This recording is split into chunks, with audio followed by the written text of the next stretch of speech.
Good morning, and welcome back to Daily Dhamma, a letter to our children. Today is November 16th, and our reading is Who Watches the Watchers? But what is government itself but the greatest of all reflections on human nature? If men were angels, no government would be necessary. If angels were to govern men, neither external nor internal controls on government would be necessary.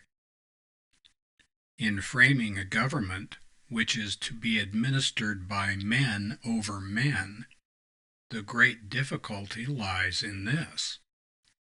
You must first enable the government to control the governed, and in the next place oblige it to control itself. And that's James Madison from Federalist 51. Noble sentiments. Would that Leviathan had ears to hear.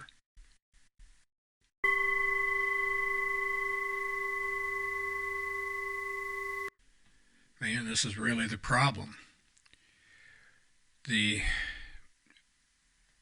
Federalists and the Anti-Federalists went back and forth on stuff, and the Federalists were basically saying, come on, we wouldn't do that to you. But you know, the Anti-Federalists had a point. When you concentrate power in the hands of very few people relative to the rest of the population, and put them all in one place so that they know each other's phone numbers and they can run around and hang out together and stuff, like Washington, D.C. and Loudoun County in Virginia are, it's an invitation to steal. The shock isn't that people are looting the federal treasury. The shock is that they aren't doing worse, really. And it's really gotten out of hand since World War II.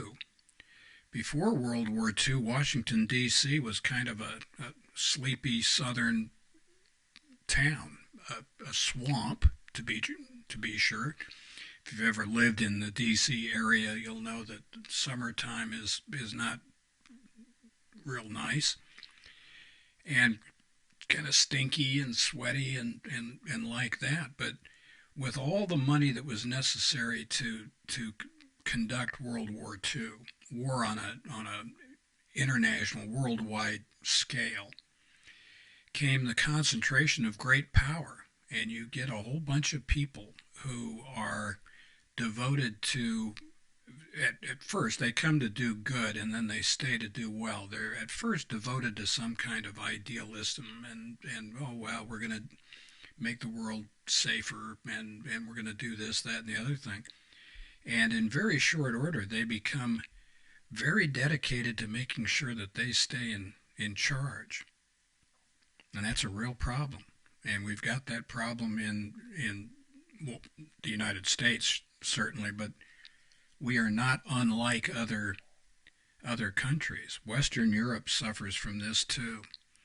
The people who govern often take care of themselves first, and maybe if they get around to it, if they're not too tired out, they'll pay attention to taking care of the people that they're here to take care of. And this is really a problem. We need a renaissance of meaning. We need to take care of each other, not just take care of ourselves. Meanwhile, thanks, Mr. Madison. Noble sentiments. Wish people would pay attention to them. We are unsurprised that this came from a Roman poet sometime around the late 1st to the early 2nd century A.D. named Juvenal. And happy trails to you until we meet again.